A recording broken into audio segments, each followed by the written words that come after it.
Hello, my name's Kelly Smart and I'm the lead Admiral Nurse at Tameside and Glossop Integrated Care Foundation Trust. Next slide, please. So our trust signed up to the Dementia Friendly Hospital Charter in 2018, and at this point we still remain outstanding with some of the commitments within that charter. As a team, we are 2 specialist dementia nurses focusing on quite a large area within the hospital and externally in the community. Next slide, please. So the initial commitment within the Dementia Friendly Hospital Charter is to ensure our staff and volunteers understand and are skilled in dementia care. This is the key, I think, to providing a hospital which is equipped to look after patients with dementia. Most teams would focus their training and development opportunities around the clinical staff within their trust. We decided to focus on some of our facilities staff. These staff spend a lot of time with patients, often on their own, walking around the hospital, transferring from area to area, often at anxious times for patients and families. And we thought that this might be a good place to start. Next slide, please. So we conducted some face-to-face interviews in small groups with our porters, following the rule of 6, because we did this work during the pandemic. We worked with 5 or less porters at a time to try and understand their training needs, their unique experiences of being a porter within the trust, good, bad and ugly. We assured anonymity, and we promised to act on any issues which required addressing, whether that was on an anonymous basis or through sharing their names. Porters were encouraged to share ideas and suggestions for improvement, and the overall aim was to develop a set of portering standards for patients living with dementia as a benchmark for all staff, which would be focused around the porter's work. Next slide, please. As you can imagine, we opened up a can of worms. We had all sorts. We had operational issues.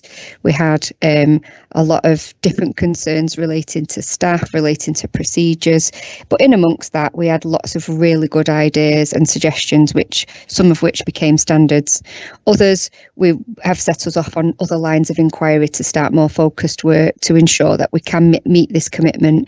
But definitely, it was a great starting point. We found so many porters that had hidden talents and skills that we could tap into, that they could teach other members of the team, clinically or facilities management, anybody, regardless of banding. They were able to teach different skills and attributes. We've developed great relationships with our facilities team as a result, and raised their profile.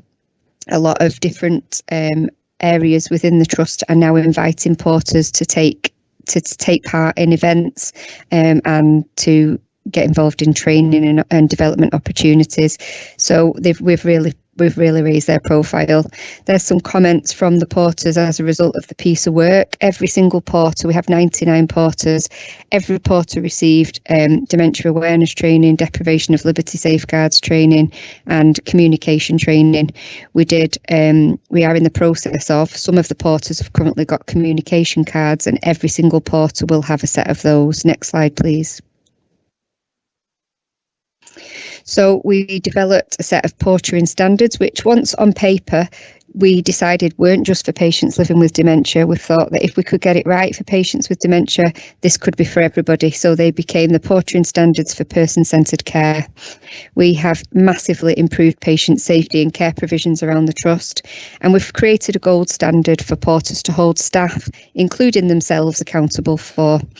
We've given porters and other staff permission to challenge regardless of seniority or role, and we intend to review these standards annually and often provide engagement opportunities. We have been captured quite a few times, and it's not been a year yet. A lot of porters have come up with some more ideas and suggestions that we can add to this charter. In doing this, we have certainly boosted the morale and raised the profile of the porters. They're doing a big recruitment drive at present, which we have been asked to be involved with. So again, those links, those relationships that we've developed have been amazing. Next slide, please. So obviously we need to review these standards on an annual basis, and any ongoing training and updates that are available we will be offering to facilities teams as well as just clinical staff. We're going to have regular check-ins with the portering team. We're out and about clinically. We'll see these porters. We don't need to make an appointment. They know where we are. They know where to find us, and often they do seek us out since we did this piece of work.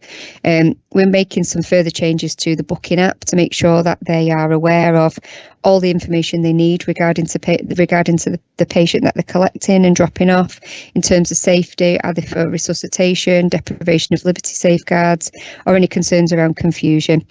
As I said, nurses are to be involved in the recruitment and selection process of new porters from this point on, and we are intending to roll out similar projects within different teams in order to meet the dementia-friendly hospital charter objectives. So our next line of inquiry, we're going to start working with the domestics and the security staff. Next slide, please.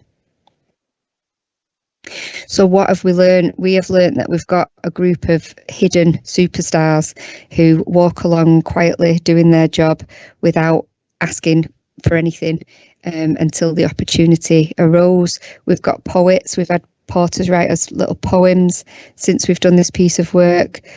We have got so many skills and knowledge, so many groups of people with skills and knowledge that we weren't tapping into. It's just absolutely amazing.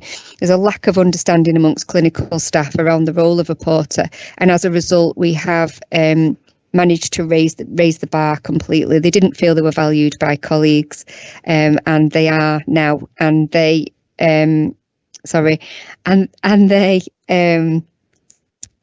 we had a Porters Day locally, sorry about that. We had a Porters Day locally where we celebrated the role of a porter. We often see on our local social media feeds, day in the life of a porter, or what does this porter do today? How many patients has this person transferred around the hospital, how many parcels, how much laundry. You know, we get a lot of day in the life now, which is really interesting.